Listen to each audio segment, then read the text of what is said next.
नमस्कार दोस्तों, great to India YouTube channel में आपका स्वागत है। यह है फ्यूचर लर्निंग प्लेटफॉर्म। तो दोस्तों, आज का अपना topic introduction to e commerce. आज हम इंट्रोडक्शन टू ई कॉमर्स से रिलेटेड एमसीक्यू करने वाले हैं। तो चलो सेशन को स्टार्ट करते हैं। टॉप 15 एमसीक्यू ई कॉमर्स से रिलेटेड। चलो, सबसे पहला क्वेश्चन बताइए यहाँ पे कि विच ऑफ द फॉलोइंग। यहाँ पे क्वेश्चन क्या पूछा है, बहुत ही अच्छा क्वेश्चन है। कह रहा है which of the following is not one of the benefit of e commerce to seller. कि भाई सेलर के लिए, जो विक्रेता के लिए जो ई कॉमर्स का जो यहाँ पे लाभ नहीं है वो आपको यहाँ पे बताना है। तो यहाँ पे देख सकते हैं ई कॉमर्स का मतलब इलेक्ट्रॉनिक बिजनेस, जो लाभ नहीं है वो बताना है। तो देखिए, e commerce is powerful tools customer relationship building, तो बिल्कुल है ये लाभ एक। E commerce can be help तो रिड्यूस कॉस्ट, बिल्कुल ये आपको ई कॉमर्स लागत कम करने में बचत करता है, बिल्कुल सही है। E commerce increase the net cost per contact, नहीं ये गलत हो गया। ई कॉमर्स प्रति संपर्क शुद्ध लागत बढ़ाता है क्या? शुद्ध लागत नहीं बढ़ाता है, तो ये यहाँ पे रॉन्ग हो गया। तो यहाँ पे देखा जाए तो थर्ड ऑप्शन यहाँ पे राइट होगा। ओके, ई कॉमर्स में क्या होता है, तेज खरीदारी होती है, स्टोर उत्पाद होते हैं, 24/7 ये चलता रहता है, और किफ़ायती जो एडवर्टाइजमेंट वगैरह रहता है, और ग्राहकों के लिए बेस्ट रहता है। ऑनलाइन शॉपिंग कहीं पे भी कर सकते हैं, वो ई कॉमर्स कहलाता है। ओके, तो चलो second number question. Second number question का क्या क्वेश्चन पूछा है यहाँ पे देखिए कि विच segment does eBay, Amazon.com, Flipkart, Snapdeal belong. तो अमेजॉन, फ्लिपकार्ट ये सारे जो बिलोंग है किससे करते हैं वो आपको बताना है। तो देखिए, ये ऑनलाइन शॉपिंग है। यहाँ पे जैसे हमने यहाँ पे ये ऑनलाइन शॉपिंग हो गई, और जब ऑनलाइन शॉपिंग की जब बात की जाती है, ऑनलाइन शॉपिंग सीधा ही किसको मिलता है? कस्टमर को मिलता है। तो बीच में कोई मिडरेटर नहीं है, तो ये ऑनलाइन शॉपिंग है और यहाँ पे एक कस्टमर है, तो डायरेक्ट यहाँ पे सेल हुआ, तो ये बिजनेस हुआ, और ये यहाँ पे कस्टमर हुआ। तो यहाँ पे कैटेगरी जो बनती है बिजनेस टू कस्टमर की कैटेगरी बनती है, सेकेंड नंबर ऑप्शन हो जाएगा। ओके, तो यहाँ पे ये ध्यान रखना है, वेरी इंपॉर्टेंट है। जैसे आगे नेक्स्ट और क्वेश्चन देखते हैं कौन सा आता है। देखिए, अब ये किससे रिलेटेड है बताइए। कह रहा है consumer fix price on their own, मतलब यहाँ पे कह रहा है जिस मॉडल में उपभोक्ता अपने अनुसार जो कीमत निर्धारित करता है। तो which business accept decline come under model, ये किस मॉडल के अंतर्गत आता है? ये बिजनेस जो आता है स्वीकार या अस्वीकार करता है, और फिर ये मॉडल जो कहलाता है ये कौन सा होता है? तो यहाँ पे इस मॉडल के अंदर आता है C2B। कौन सा आता है? C2B बिजनेस वाला आता है, यहाँ पे ध्यान रखना, वेरी इंपॉर्टेंट है ये C2B। Next fourth number question. Fourth number question का आंसर दीजिए। कह रहा है यहाँ पे social network is consider the most powerful for business to business marketing के लिए। देखिए, बिजनेस टू बिजनेस मार्केटिंग के लिए जो सबसे बेस्ट रहता है वो यहाँ पे फेसबुक नहीं होगा, ऑरकुट नहीं होगा, रेजी नहीं होगा, तो वो कौन सा होता है? लिंक्डइन होता है। तो सही ऑप्शन रहेगा यहाँ पे फोर्थ नंबर।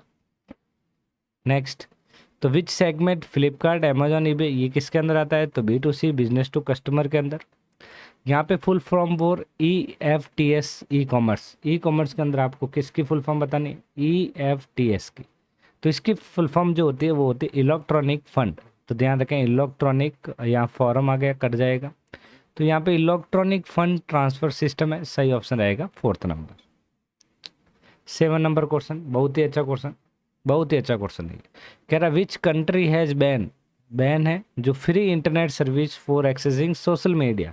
तो अब सोशल मीडिया तक पहुंचने के लिए जो इंटरनेट सेवा का जो प्रतिबंध लगा दिया गया है वो कौन सा देश है? तो वो देश है बांग्लादेश। कौन सा देश है? बांग्लादेश एक ऐसा देश है जहाँ पे सोशल मीडिया के लिए पहुंचने के लिए तो मुफ्त इंटरनेट सेवा है, वो यहाँ पे क्या कर दी गई है? यहाँ पे बैन लगा दिया गया। Next 8 number question. 8 number question कह रहा है which social media giant launch a new tools business suite. अब बिजनेस सूट जो यूज होता है हेल्प स्मॉल बिजनेस के लिए, स्मॉल बिजनेस के लिए जो बिजनेस सूट यूज होता है वो होता है यहाँ पे फेसबुक। कौन सा होता है? फेसबुक होता है, ऑप्शन राइट होगा सेकेंड। 9 नंबर क्वेश्चन देखिए, 9 नंबर क्वेश्चन बताइए। तो देखिए, in e commerce transaction perform on Paytm which following payment modes is not an e payment. जो ई पेमेंट का जो पार्ट जो नहीं है वो बताना। तो ई वॉलेट एक ई पेमेंट है, डेबिट कार्ड ई पेमेंट हो गया, ई लॉग नेट बैंकिंग ई पेमेंट हो गया, लेकिन COD मतलब cash on delivery, cash on delivery, तो ये जो होता है ऑनलाइन नहीं होता है, रोकड़ भुगतान करना पड़ता है। ओके, 10 नंबर, 10 नंबर क्वेश्चन जवाब दीजिए इसका। यहाँ पे क्या है, which of the following can use provide security while conducting e commerce. E commerce की सिक्योरिटी के लिए जो यूज किया जाता है वो ईमेल होगा नहीं, फाइल होगा नहीं, इंटरनेट होगा नहीं, वो होता है digital signature.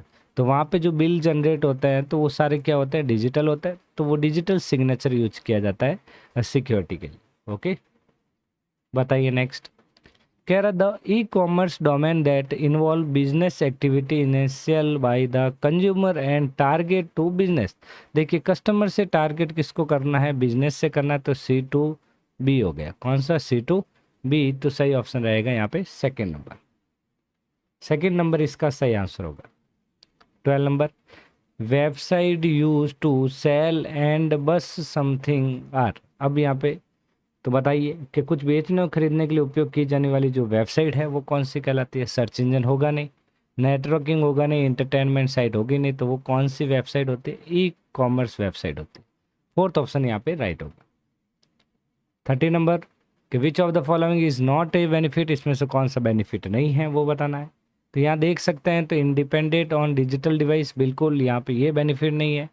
More score, convenience, all of the above. तो यहाँ पे देखा जाए तो ये डिजिटल उपकरण से जो स्वतंत्र है, इंडिपेंडेंट, तो वो यहाँ पे एक बेनिफिट नहीं है। Okay, next. Which of the following is not advantage of e commerce. E commerce का जो लाभ नहीं है वो बताना है। तो कॉस्ट सेविंग होती है ई कॉमर्स में, बिल्कुल राइट है। लेटर रेस्पॉन्स, ये बाद में रेस्पॉन्स करता है, यहाँ पे ये गलत हो गया। वेंडर चॉइस होती है, इम्प्रूव कस्टमर सर्विस होती है, बिल्कुल राइट। तो सही ऑप्शन रहेगा यहाँ पे सेकेंड ऑप्शन। 15 क्वेश्चन बड़ा है, लेकिन आंसर क्या होगा देखिए। Is a valuable resource, career and business, professional network, obtain resource and support, build relationship with potential customer, client and partner. देखिए क्लाइंट और पार्टनर के लिए जो होता है जो बिजनेस सूट के लिए, तो वो यूज किया जाता है यहाँ पे इंस्टाग्राम, ट्विटर या फेसबुक। बताइए, तो यहाँ पे सही ऑप्शन होगा वो लिंक्डइन यूज किया जाता है। तो सही ऑप्शन थर्ड होगा दोस्तों। तो दोस्तों ये थे टॉप 15 MCQ। तो आज की क्लास में बस इतना ही। यदि क्लास अच्छी लगी हो तो दोस्तों को शेयर और सब्सक्राइब जरूर करवाएं। तो आज के लिए बस इतना ही। Thank you.